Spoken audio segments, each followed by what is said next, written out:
सरकार के खिलाफ लगातार बोलना, बीजेपी पर लगातार निशाना बनाना, बीजेपी के मंत्रियों का सच उजागर करना। तृणमूल कांग्रेस के सांसद साकेत गोखले काम तो पार्टी का ही कर रहे थे। साकेत गोखले सोशल मीडिया पर बेहद एक्टिव रहने वाले सांसद हैं, जोश में खूब लिखते रहते हैं। ऐसे ही जोश जोश में यूएन में सहायक महासचिव रही लक्ष्मी पुरी के बारे में एक आरोप लगा दिया। लक्ष्मी पुरी ने काउंटर अटैक कर दिया। कोर्ट ने शुरू में नरमी दिखाकर साकेत गोखले को बचने के मौके दिए। हो सकता है झुक जाते या माफी मांग लेते तो बच सकते थे, लेकिन लक्ष्मी पुरी और हाईकोर्ट को हल्के में लेने पर साकेत गोखले को लेने के देने पड़ गए।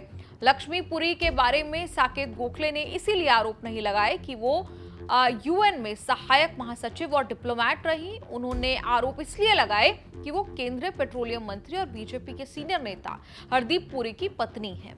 साकेत गोखले ने ट्वीट करके आरोप लगाया कि लक्ष्मी पुरी पर इनकम से कहीं ज्यादा महंगी स्विट्जरलैंड में प्रॉपर्टी खरीदने के आरोप लगाए। लक्ष्मी पुरी को ये आरोप बुरे लगे। उन्होंने मानहानि का केस करते हुए साकेत गोखले को कोर्ट में घसीट लिया। साकेत गोखले को घुटने पर लाने के लिए 2021 से कानूनी लड़ाई लड़ रही हैं।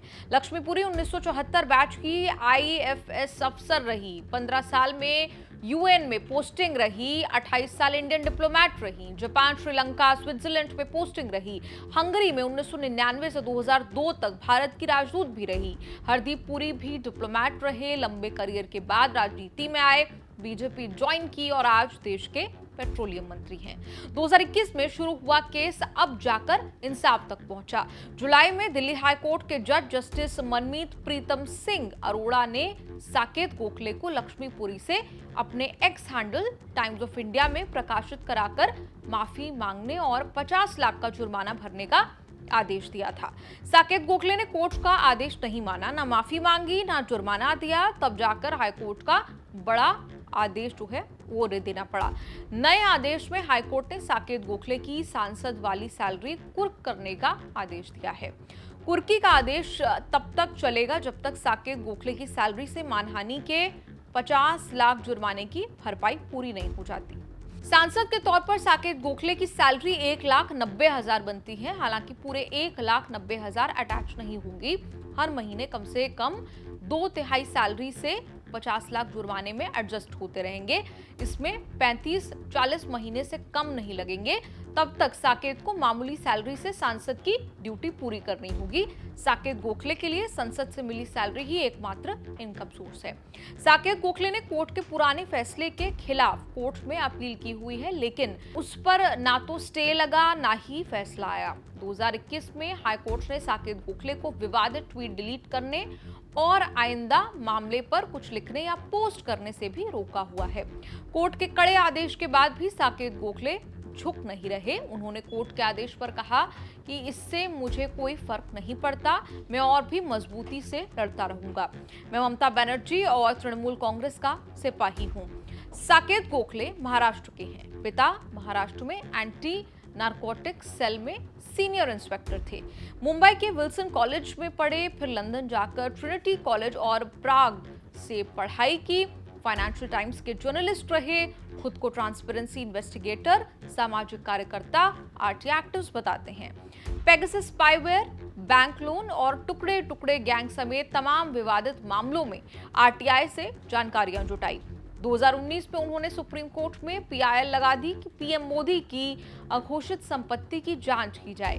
राम जन्मभूमि मंदिर के शिलान्यास कार्यक्रम में रोक लगाने के लिए भी साकेत गोखले ने इलाहाबाद हाईकोर्ट में याचिका दाखिल की थी। ये याचिकाएं खारिज होती रही। साकेत गोखले पहले से बड़े विवाद में फंसे हुए हैं।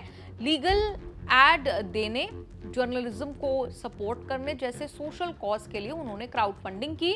आरोप लगे कि उन्होंने जुटाए गए पैसों का अपने बिल पेमेंट्स स्विगी, जोमैटो से फूड ऑर्डर करने के लिए किया।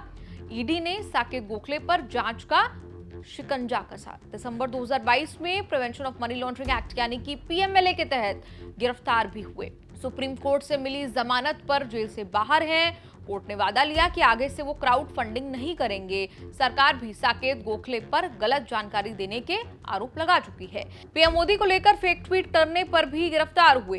राजनीति में साकेत गोखले ने कांग्रेस के जरिए एंट्री ली थी। राहुल गांधी तक पहुंचे भी लेकिन टिक नहीं पाए। 2019 में कांग्रेस छोड़ दी। 2021 में साकेत गोखले ममता बनर्जी से इंप्रेस होकर तृणमूल कांग्रेस में शामिल हुए, तेजी से पार्टी में ऊपर चढ़े। 2023 में ममता बनर्जी ने साकेत को राज्यसभा सांसद बना दिया। पार्टी का राष्ट्र प्रवक्ता भी उन्होंने बनाया। साकेत गोखले को ममता बनर्जी पसंद करती हैं। जब भी साकेत विवादों में फंसे, ममता बनर्जी ने उनका बचाव किया, उनके किए को भी सही ठहराया। कोर्ट कचहरी का ये एपिसोड आपको कैसा लगा? आप कमेंट्स में लिखकर अपनी राय जरूर दें और देखते रहिए न्यूज़ तक।